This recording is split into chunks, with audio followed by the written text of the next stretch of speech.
So how in the heck are you supposed to carry something like, I don't know, a 90-pound e-bike when you're out on adventures? Dirt roads, rough roads, trails, things unlike what I just drove today, they can get pretty bad. And with a 90-pound bike on the back of your truck, your bike rack has to be able to really stand up to a lot. There are so many forces involved in carrying a bike or a spare tire that any other bike rack I have used, other than this one we're about to talk about, is kind of garbage. So let's dig into it. I want to talk about the bike rack, the swing out, and the bike.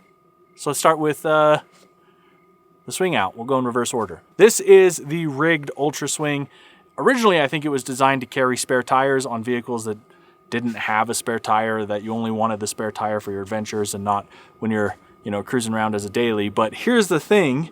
I have my spare tire under this truck. I've got it mounted just fine. So I don't need to carry an additional spare tire. That would be very rally of me to do. So instead, Jason, who is the founder of Rigged, he rigged up something really cool. And he turned this into a way to carry bikes. And the way that I have mine set up normally is to have a high bike and a low bike. So normally where you would mount a spare tire, that's where I mount my first bicycle, and it sits nice and high. And because I typically ride around on an Ari, which was formerly Fazari, they're pretty easy to lift up and get up there. Today, with this Wind One that was sent to me, this is a 90-pound bike. So it isn't up high where I normally would have just one bike when I carry one bike. Instead, this is currently sitting on what I would call my second bike rack, where I have a low bike and it sits further away. This is originally designed to sit further away like this in case you have a spare tire. They do have a stubbier if you want a low and closer version. But again, this is how I carry my second bike when I have my wife with me and we need to have her bike. Does that make sense? The Ultra Swing, originally designed to carry spare tires and the like. I typically carry a bike in the spare tire position, and when I need a second bike, I carry it on the hitch mount that I have this Chinese 90-pound e-bike on. So how then do I hold the bikes? Now, in the past, I used a 1-Up, and the 1-Up is really good. It's actually probably a preferred rack by a lot of off-road folks. I found, however, my bikes really didn't stay in there. I had 2 e-bikes on it when we did our coastal trip with the Bronco, and those 2 70-pound bikes were way more than that thing could handle. We probably shouldn't have carried them the way we did, but we did it. We survived, and we made the trip to the coast and back with those bikes on there. So it's still a decent rack. I found that the bikes would kind of lean and fall out of their pocket, if you want to call it a pocket, whatever it is, and that made us skeptical. Cruising down the highway, and I'd look in the rearview mirror and I'd just see the bikes are kind of, they're 10 degrees tilted or so, and I didn't trust that. And then especially on trails, like on the beach and stuff, it was fine, mostly smooth stuff, really didn't get into whoops or, off camber stuff. So it did good. The 1-Up, fine rack. If you have one, good for you. If you don't have a bike rack and you love your bike and you go off-road, yeah, this is the combo to get. It isn't cheap, but like anything that is built well and built to last, it's I feel appropriately priced because it's stellar. It really is. So the way that I have mine set up, I have the Ramble rack, which actually holds the bike, and the Ramble rack is spectacular.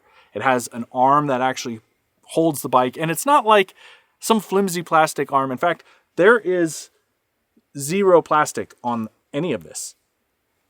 I think the weakest thing on the entire thing is my license plate. So that goes to show you. I guess license plates aren't very tough. But the entire thing is just incredibly well built. And it can stand up to anything. And I love that about it because I don't worry about it. When I throw the bikes on the back, like I'm not constantly babysitting them while I'm driving. Yeah, they'll kind of move and whatnot. And that's fine. There are a lot of forces going on, especially when it's a 90-pound e-bike like I have here. But I worry about exactly 0 things when I'm cruising down the road, and this is on the back. So cheers to this rack. So again, Ultra Swing, and then the Ramble rack, and that's how these work together. And if you don't need the full Ultra Swing, what's really cool about the Ultra Swing is you can accessorize it to the teeth, but it does get crazy heavy at that point. So if you're constantly taking on and off your bike rack like I am, the Ultra Swing probably isn't right for you unless you want that high-low like I do. That's the only reason I have the Ultra Swing versus the Ramble Swing, which is just the arm portion. So if you're just looking to carry one bike, maybe even two bikes, and you want to get creative with how you want to do that, or you have a spare tire like on a Bronco or a Jeep Wrangler, get the Ramble rack and then the Ramble Swing, pair those together, boom, Bob's your uncle. In fact, a lot of the images that are on Rigged, if you have been following me for a while, my two-door Bronco, Major Tom, the images that are the Gold Zero Bronco, that's Major Tom. That's my old Bronco with the Ramble Swing and a Ramble rack. So anyway, the combo, freaking spectacular. Now, I want to talk about this bike. So I'm going to go ahead and get it off, and we're gonna see if this $1,000, 90-pound off-road e-bike is actually something worth getting, because I just built it last night. And I have no idea.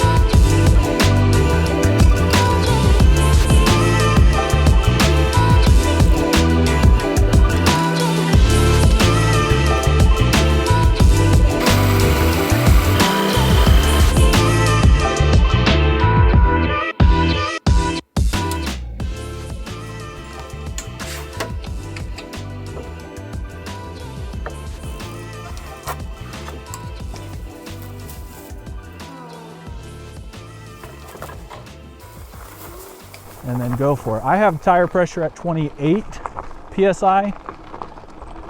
When I checked the tires, it said 30 is a max. All right, little run off-road here.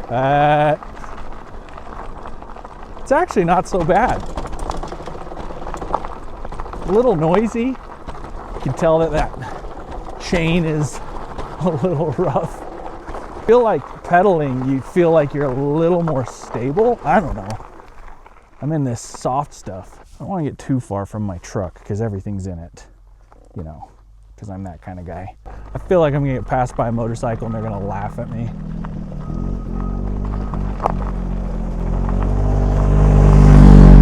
Or that guy. Yeah, it's very bouncy. Super bouncy. The seat, it's okay. I don't know. I riding it around the neighborhood for the 2 miles I rode it, it was awesome.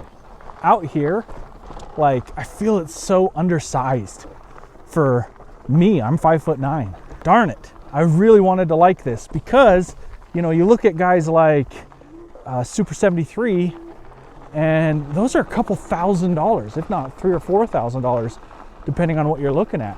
This thing's $800 right now. I think it's expected to be priced around $1,000, but still, to be a quarter of the price of a Super 73, look very similar. I totally understand that it's not, right? But like, to have a similar experience would be my expectation. And it's good. Like, this is fine. I'm getting better at it. But I don't think I would say, oh, did I just turn it off? I pushed a button when I flipped the camera. I don't know. I'm getting more comfortable on it. I can say that for sure. Definitely getting more comfortable on it. Is it my new, like, is this my baby? Am I gonna love this? No. I really wanted to, though. I did. I felt like, yeah, I don't know. Let's keep going. Let's go a little bit more. This is actually one of my favorite spots to bring the Jeep to, so we'll see what it's like taking the little e-bike into it.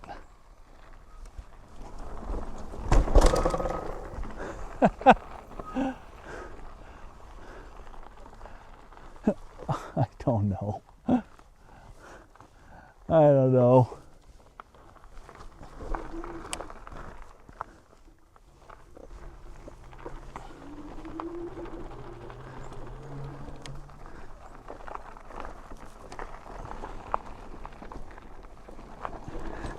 Climb, climb, climb. Ah. Nope, it didn't want to do that. Huh.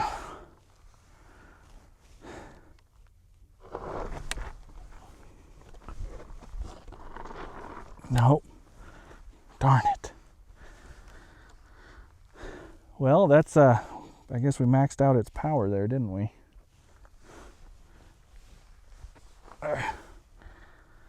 All right.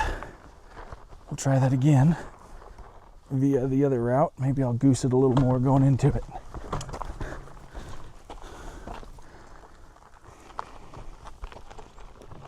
It's so pretty out here right now. Okay.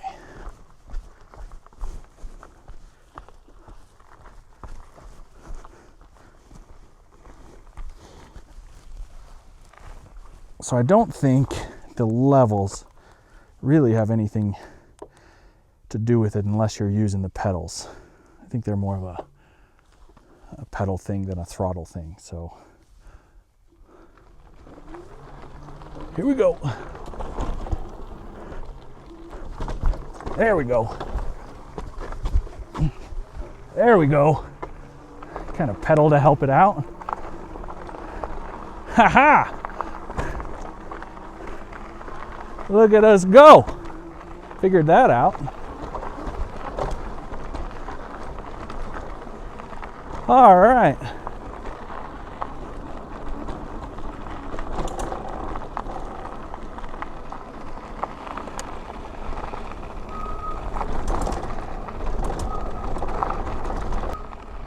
Okay, that was fun. That was the most fun I've had. Okay, I'm figuring it out. Maybe it's not a bike thing, it might just be a Justin thing, because that was a hoot. That's fun. That's fun. Yeah, this is, there you go. There you go. There you go.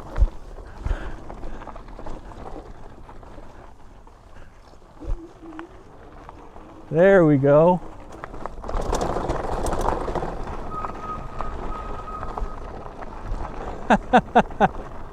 There you go. Yeah, okay. That's fun. That's fun. Get a little more confidence on this thing. The downhill still is sketchy, and I think it's just because you're so over that front tire. Like that's and it's a small tire. Let's be honest. Yeah, it's a fat tire, but diameter wise, it's pretty small. But like even though the diameter of the tire is small, it doesn't feel like a small bike until you go to pedal. That's when I was like, oh, this thing's small. And I think it's just the geometry of where the pedals are. Come on, get through it. Just kind of give it a little throttle through that. Yeah. Yeah, I'm having a good time. Okay. I think my initial review was purely based off of me being kind of a dingus. I think a lot of it is like I'm so used to the bike I have, right? Like skinnier tires and definitely lighter being one of the things. So figuring this out and then like getting up out of the, I don't know if you call it a saddle on a bike like this, but it's a little trickier. It's a big old banana seat, you know? And it's styled to look like a motorcycle.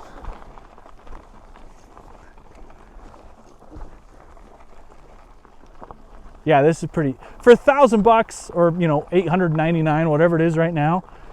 This will get through the learning curve like I'm doing. I'm not gonna say I'm through it, but this is fun.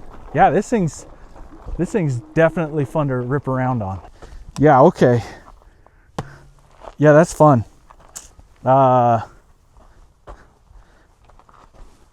question is it $1,000 of fun?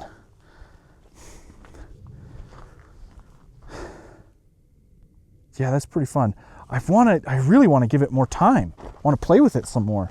So I think that's my first, if I were to give you my right away immediate review, it's that this is fun, but I'm still scared of it. So I think that tells you, like, it's not like a child's toy. Like it's definitely fun. It's also not a full motorcycle. Like we saw, I got kind of stuck on that little hill climb, so it's not going to just throttle out of anything you put at it. It's not torquey enough. It's a little undersized in the tire, but the bike itself is fine. Like my leg is straight and touching the ground right now, so that's fine. I'm not really even looking at anything on the display. I don't know what would it show me? What can I, odometer, max speed this trip, average trip, odometer. So I've driven this thing 3 total miles. I guess that's not so bad. Downhill on it still scares the hell out of me because that tire just, I feel like the front one could be a little further forward just to make downhill feel a little more stable. I'm not even really pedaling on this thing unless I need to pedal out of something. And even then I've got throttle pegged. So it's more of a pedal assisted throttle rather than a engine or throttle assisted pedal, if you know what I mean. Kind of backwards there. I like it. Initially, I have to say, and you were here for it, I wasn't feeling it, but now I want to go rip around. I'm just so afraid to get away from the truck. Just because everything in my entire life is in that. So I'm just gonna continue to feel better on this. Oh, was I just rolling around with the kickstand? I think I was. Lesson learned there. Yeah, like these little bumps and things, this is fun to just kind of feel it out, get a feel for when to like jump into it, when to not. I love ripping up this little stretch right here. Oh yeah, sitting back on the seat, there you go. Oh, mama, yes, that's it. Sit further back. Oh yeah. Oh yeah. Oh yeah. That's it. Sit further back on the thing. Holy cow. That's the, yeah, all right. So straight arms, really no bend in my arm, sitting further back on the seat. Feels so much better. Oh, cool. All right. Okay.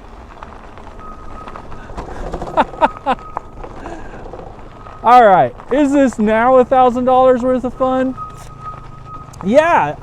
I have no idea what the longevity of this thing is, but yeah. I mean, I'm not that guy. He's having way more fun than me, but he's also spent more than $1,000. So, yeah, I'm learning. Clearly, I don't know what I'm doing. I've never ridden one of these before. But I'm loving it. Yeah. Oh yeah. Sit your butt back. Yes.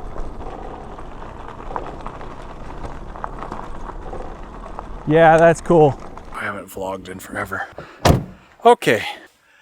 So what are my thoughts? First, on the asphalt, like at home in the neighborhood, it's fun. That's super fun. Easy to be confident. Out here, my confidence, it waned quite a bit because it got loose. It was gravel. I, slipped around a little bit. I'm not used to riding something like this. I've never ridden a motorcycle in my life. So I thought this was safe. And it is. But I'm saying safe in like, this is a safe place to start. I had a lot of fun figuring it out. I almost ended my review with a nope, not worth it. But the thing is, sometimes you just got to keep playing with it. You got to keep noodling and figuring things out. And as soon as I figured out to put my butt back here in this like scoop rather than on the hump, oh, that was the experience. That changed it. That made it so much more fun. Because like when I said I was like bouncing around, I wasn't confident. Well, it's because I was sitting right way up here. So it wasn't dampening anything. It wasn't, but out here, oh, that felt great. I felt like I was in so much more control. Now, as far as, let's say, the construction of the bike, putting it together and whatnot, pretty simple. I did it in, a couple hours in one night, and that was with filming. Some of the construction, like this crank, is plastic, so that's a little bit annoying. But truthfully, you're really not pedaling. This is an entry-level electric motorcycle disguised to look like a bicycle, I think is what it is. Because like you're not adjusting the saddle or anything. You're not really concerned with gears and any of that. You're just kind of ripping around on it. And when you need to pedal because the motor gives out because, you're over 200 pounds and trying to climb a hill, that's when you flip it into that mode. It's cool. I mean, built-in light and whatnot, and the light actually works. Isn't that cool? I think it's cool for $1,000. Yeah, if you're looking for a fake motorcycle that you can carry on the back of your truck without, too much effort, yeah, you're going to spend more on the bike rack than you will on this bike, truthfully. But look at it. It's fun. We had a good little rip around. Clearly, I am learning all kinds of lessons today. That was my first time ever using active track on my drone. Normally, I just pilot it. So learning what it was trying to do while I was trying to do, kind of a mess. But I'm glad I got some drone shots. You could actually see what it looks like with my butt in the seat. If you stuck around to this long in the video, you're probably clearly interested in this bike, or you're just like hanging out with me. So thanks for hanging out. If you are interested in this bike, I have linked it in the description. It's on Amazon. So go nuts. I do get a commission from that. So please buy 6 or 7. That would, maybe 9 or 10. Buy 11 of them. That's fine. Anyway, link is in the description along with some links to all kinds of other things. It's been fun. It was a fun bike. I'm glad they sent it to me, truthfully. Sometimes I get emails and I'm like, nah, but then I saw this one. I saw the picture of it and I went, that looks like fun. That looks like it's worth giving it a rip, making a video about it. So here I am. I made a video about it. This is the Wind One. I think it's the E2. It was fun. Worth, in my opinion, while it's like currently, I think $800, $900, absolutely worth it for an e-bike like that. How fun. You get to camp. You could go explore. You could even see what the trail looks like ahead of you if you're daring enough to ride that on a trail. I'm still figuring it out, clearly. But, geez, I had a good time. So, hey, if you liked the video, please go ahead and like the video. If you have a question, leave me a comment. And if you want to hang out again, we'll make sure to subscribe. Until next time, I'm Justin B. McBride.